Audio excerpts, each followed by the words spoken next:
আসানসোল বিশেষ সংশোধনাগারে বন্দীদের সঙ্গে তাদের পরিবারের সদস্যদের এক আবেগঘন মিলন মেলা ও আইনি সচেতনতা শিবিরের আয়োজন করা হয়।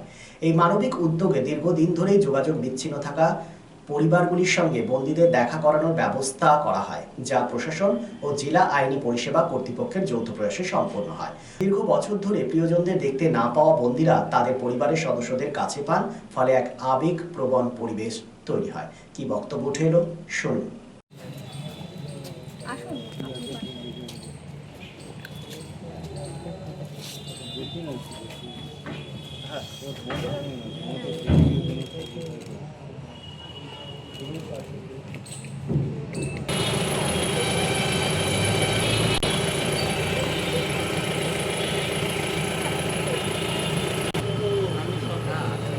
না আসামির নাম চাই না ম্যাডাম যারা মানে ছিলেন বাইট হ্যাঁ ওটা আমি সব লিখে দিচ্ছি। তাড়াতাড়ি আমি কি নিয়েছিল এবং কাদেরকে নিয়ে করবো? আসলে আজকে আমরা আসানসোল জেলা সংশোধনাগারে যে অনুষ্ঠানটা করেছিলাম, যে আমাদের আইনি সচেতনতা এবং আমরা পরিবার দিবস হিসাবে যে আগেরবার যেরকম করেছিলাম সেরকম একটি অনুষ্ঠান করেছি। এবং এখানে যারা সংশোধনাগারে যারা রয়েছেন, যারা ইনমেটসরা রয়েছেন, তারা সকলে এসেছিলেন। আমাদের মাননীয় জেলা জজ মহাশয়ও এসেছিলেন এবং এই অনুষ্ঠানটা আমাদের মানে ডিএলএসের তরফ থেকে এবং আমাদের ম্যাডামের সুপার ম্যাডামের আন্তরিক প্রচেষ্টা এবং তার সহযোগিতার মাধ্যমে কিন্তু এই অনুষ্ঠানটা করা গেছে। ম্যাডাম আজ কতজনকে নিয়ে এটা করলেন? আসলে আজকে আমাদের যেহেতু এই পরিবারকে মেলানোর বা এই পরিবার মানে আগের বার যখন আমরা পরিবার দিবসটা করেছিলাম তারপর থেকে কিন্তু কন্টিনিউয়াসলি আমরা এই কাজটা করে যাচ্ছি।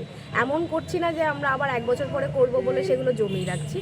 যখনই আমরা কোনো পরিবার আমরা কারুর কাছ থেকে শুনতে পাচ্ছি যে তার বাড়ির লোক দীর্ঘদিন আসছেন না, তার সাথে দেখা করছেন না, এবং আপনারা বোঝেন নিশ্চয়ই যে বাড়ির লোক দীর্ঘদিন না আসলে তাদের অনেক রকমের অসুবিধা হয়, কিন্তু যে বাড়ির লোক আসলে তাদের উকিলবাবু বা তাদের কেস ঠিকঠাক করে চলছে কিনা সেটাও কিন্তু বাড়ির লোক তদারকি করতে পারেন। তিনি কিন্তু সংশোধনাগারের মধ্যে বসে তদারকি করতে পারেন না, তাই বাড়ির লোক আসাটা কিন্তু একটু গুরুত্বপূর্ণ ব্যাপার।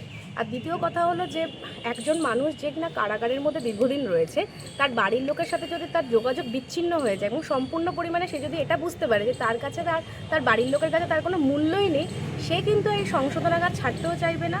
এবং এই সংশোধনের যে আসল যে কারণটা, সেই সংশোধনের আসল কারণটা কিন্তু কোনোদিনও অ্যাচিভ করা যাবে না।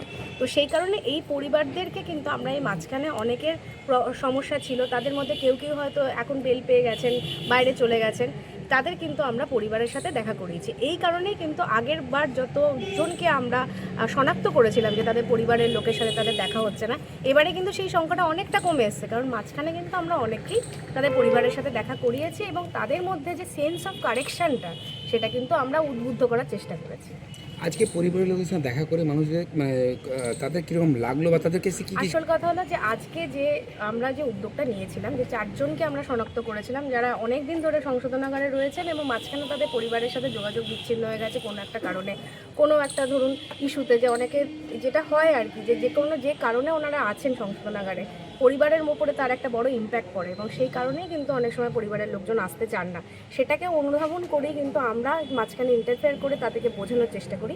তো আমরা এরকম বোঝানোর চেষ্টা করেছি, 4 জনকে শনাক্ত করে তাদের বাড়ির লোকের সাথে আমাদের পিএলভি এবং আমাদের provision and after care officer যিনি, তিনি স্বয়ং নিজে গেছিলেন তাদের বাড়িতে এবং তাদের সাথে কথা বলেছেন এবং তাদের সাথে দীর্ঘ বৈঠকের পরে তারা রাজিও হয়েছিলেন আসার জন্য।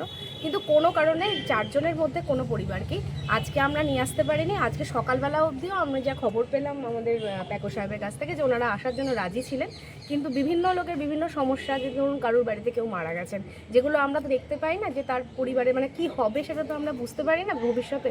তো এরকম ধরনের কিছু আনএক্সপেক্টেড বা আনফোর্সিন কোনো ইনসিডেন্টের জন্য ওনারা আসতে পারেননি। সেটা কিন্তু এরকম ব্যাপারটা না যে আজকে আসতে পারেননি এবং আজকের অনুষ্ঠানের জন্য আসতে পারেননি, কোনোদিনও আসবেন না তা নয়, কারণ ওনাদের সাথে আমাদের যা কথা হয়েছে ওনারা রাজি আছেন, হয়তো আজকে না আসলে কালকে আসবেন বা এই মুলাকাতের মাধ্যমে মুলাকাতই হবে, কোনোটা ব্যাপার। তো তাদের সাথে কি ফোনে কথা বললেন বা আপনারা কথা বললেন কীরকম? তারা অ্যাকচুয়ালি অনেকদিন পর আসবে ভেবেছিল, না আসাতে তারা কীরকম ফিল করলো আজকে? হ্যাঁ, যেটা ওনারা প্রথম কথা তো একটা তো মন খারাপ হতেই পারে যে ওনারা একটা আশা করেছিলেন, কিন্তু যেটাতে আসার কথা, যে এটা যেটা আমার মনে হয় যেটা আসার কথা, যে আগে যেটা হতো যে ওনারা জানতেন যে আর তো কেউ আসবে না, আর তো কেউ আমাদের সাথে দেখা করবে না, পরিবারে আমাদের দাম কমে গেছে বা কেউ দাম দেয় না। কিন্তু আসার কথা এটাই যে আমরা যে যোগাযোগ করেছি, আমাদের কাছে যে তাদের পরিবারের লোক যে বলেছেন যে আমরা আসবো, আমরা আসতে পারছি না কোনো একটা কারণে, আমরা আসবো না তা নয়, সেইটাই কিন্তু আসার কথা। তারা কিন্তু আসতে চেয়েছেন, কিন্তু কোনো একটা কারণে তারা আসতে পারেনি। Thank you. Neuron, the one and only neuro clinic in Asansol.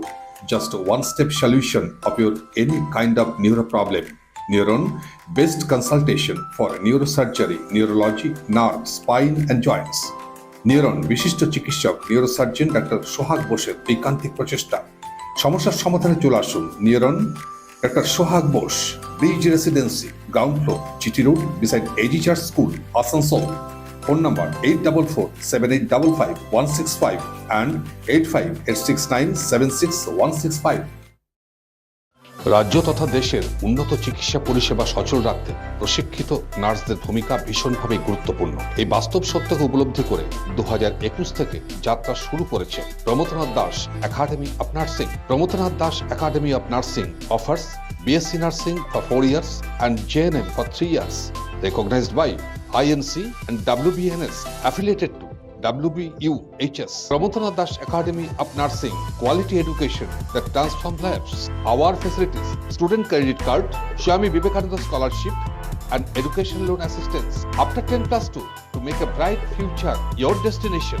Pramothanath Das Academy of Nursing, Banpur Riverside Road, Post Office Hirapur, Asansol, Paschim Bardhaman. Phone number 9907088681 7584846 949 and 94342 01449.